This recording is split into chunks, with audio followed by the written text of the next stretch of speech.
Topic रहेगा chromosome. ये chromosome क्या है? क्रोमोसोम कलर्ड बॉडी है।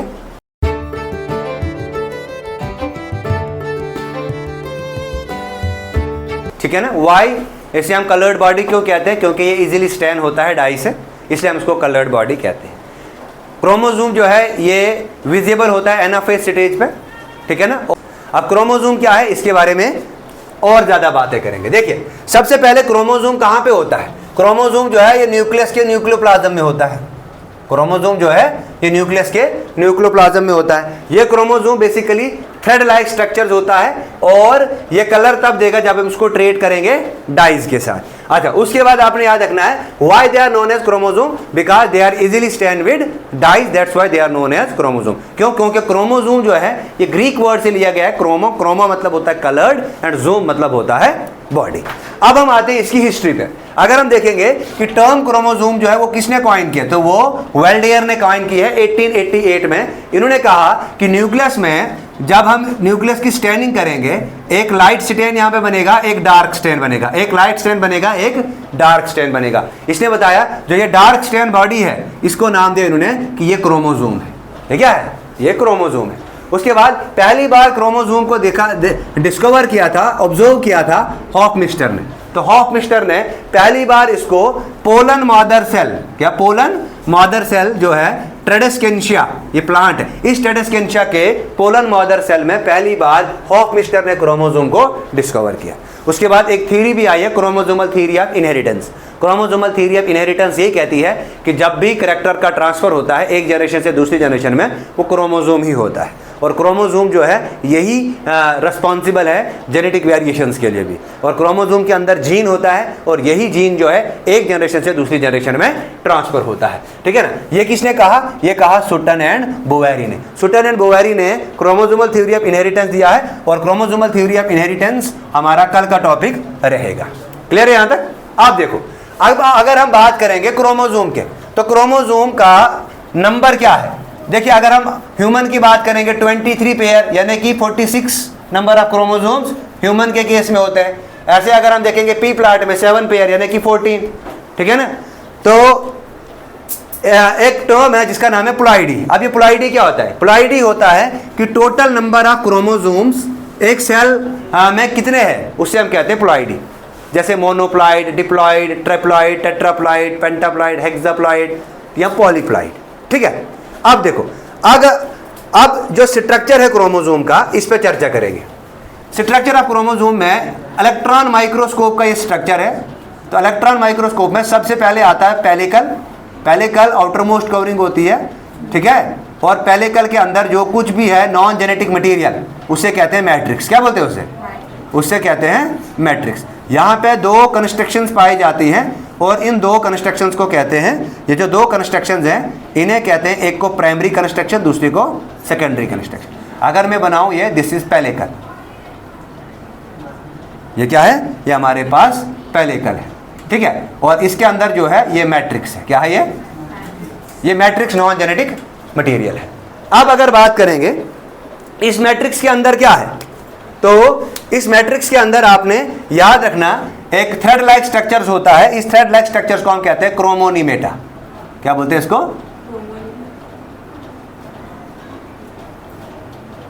ये थ्रेड लाइक स्ट्रक्चर्स होता है। These thread like structures are known as chromonemata. इसको क्या बोलेंगे? इसको बोलेंगे क्रोमोनीमेटा। अब ये जो क्रोमोनीमेटा जो है ये लाइट स्टेनेड बॉडीज है। यहीं पे कुछ डार्क स्टेनेड बॉडीज भी होते हैं। यहाँ पे कुछ डार्क स्टेनेड बॉडीज भी होती हैं और ये जो डार्कली स्टेनेड बॉडीज हैं इन्हें नाम दे दिया, इन्हें हमने क्या नाम दिया? शाबाश, इन्हें हमने नाम दिया these are known as chromomeres. ये क्या है? क्रोमोमियर्स। ठीक है। उसके बाद यहाँ पे दो तरह की कंस्ट्रक्शंस होती हैं। This is known as primary constriction. इसे क्या बोलते हैं? Primary constriction. इस प्राइमरी कंस्ट्रक्शंस को हम सेंट्रोमियर भी कहते हैं। क्या कहते हैं? सेंट्रोमियर कहते हैं। उसके बाद यहां पे एक और कंस्ट्रक्शन होती है, इसको बोलते हैं सेकेंडरी कंस्ट्रक्शन। इस सेकेंडरी कंस्ट्रक्शन पे होता है एक डीएनए, इसको बोलते हैं सेट डीएनए। क्या बोलते हैं? सर यहाँ पे एक रीजन होता है, इस रीजन को कहते हैं न्यूक्लियोलर ऑर्गेनाइजर रीजन। यहाँ पे एक रीजन है जिसको बोलते हैं न्यूक्लियोलर ऑर्गेनाइजर रीजन। तो यहाँ पे ये रीजन बना रहा हूँ मैं, this is known as nucleolar organiser region, ठीक है ना। उसके बाद यहाँ पे सैटेलाइट है, इस सैटेलाइट को हम बोलते हैं सेट डीएनए। क्या बोलते हैं? इसको बोलते हैं हम सेट डीएनए, ठीक है। उसके बाद अगर हम बात करेंगे, हाँ यहाँ पे भी this is known as secondary constriction. कुछ ऐसा दिखता है क्रोमोसोम। अब ये क्रोमोसोम कब दिखेगा? ये दिखेगा हमें एनाफेज में, ठीक है ना। अच्छा, उसके बाद क्रोमोसोम, अब इस सेंट्रोमेयर के, अब हम पढ़ेंगे नेक्स्ट हमारा है टाइप्स ऑफ क्रोमोसोम। क्या है? Types of chromosome. तो क्रोमोसोम कितनी तरह का है? देखिए, अगर हम इसमें टाइप्स ऑफ क्रोमोसोम देखेंगे on the basis of centromere, on the basis of centromere अगर हम देखेंगे टाइप्स ऑफ क्रोमोसोम, तो क्रोमोसोम के अलग अलग टाइप्स है। किसके बेसिस पे? On the basis of position of centromere, या हम इसको बोल सकते हैं P/Q रेशियो। देखो, अगर मैं क्रोमोसोम बनाऊं तो क्रोमोसोम, मैंने इसकी ये आर्म बनाई, ये जो है this is known as P arm, और ये जो है ये Q आर्म है, ये P आर्म है। क्या है? P आर्म है और ये Q आर्म है।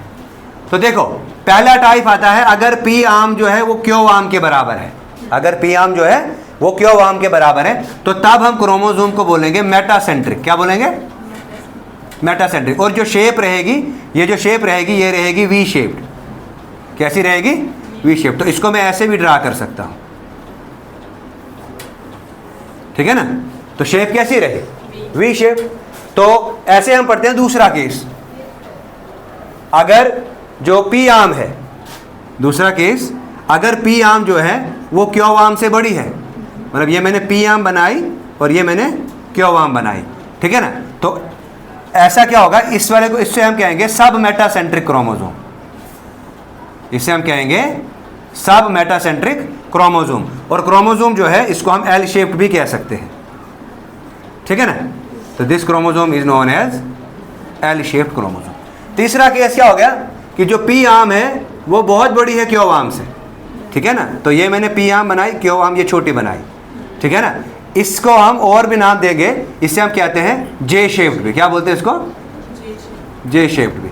मैं पहले इधर बनाए, मैंने ये यहाँ पे मैं ऐसे करके P ये Q आर्म बनाता हूँ, ये मैंने बनाई P आर्म, ठीक है।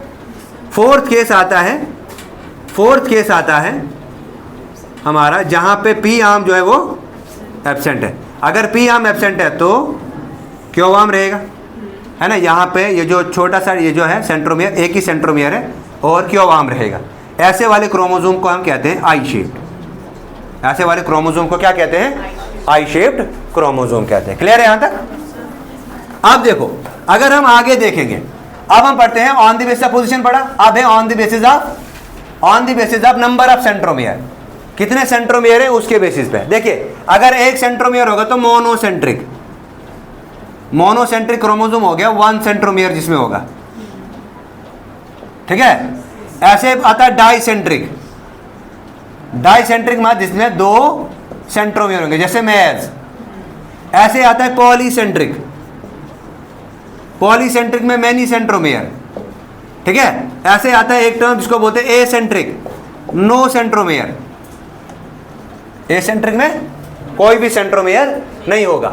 एक और आता है होलोसेंट्रिक, होलोसेंट्रिक में जो सेंट्रोमियर है वो डिफ्यूज रहेगा। इसमें कैसा रहेगा? Diffuse centromere. तो ये था on the basis of number of centromere. उसके बाद अगर हम देखेंगे, उसके बाद अगर हम क्रोमोसोम को देखेंगे तो क्रोमोसोम जो है वो 2 तरह का है। एक आता है यू क्रोमेटिन, दूसरा आता है हेट्रोक्रोमेटिन। क्रोमोसोम फर्दर है on the basis of light stain और डार्क स्टेन। कौन सा लाइटली स्टेन हुआ है, कौन सा डार्कली स्टेन है। तो 2 तरह का, एक आता है यू क्रोमेटिन और दूसरा आता है हेट्रोक्रोमेटिन।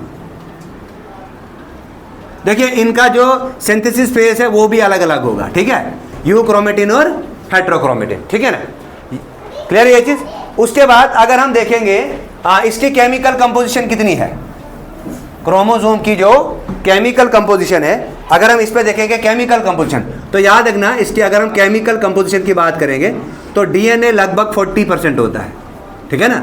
इसके साथ साथ जो हिस्टोन प्रोटीन है, हिस्टोन प्रोटीन का काम 50% होती है, और इनका मेन काम होता है डीएनए पैकेजिंग।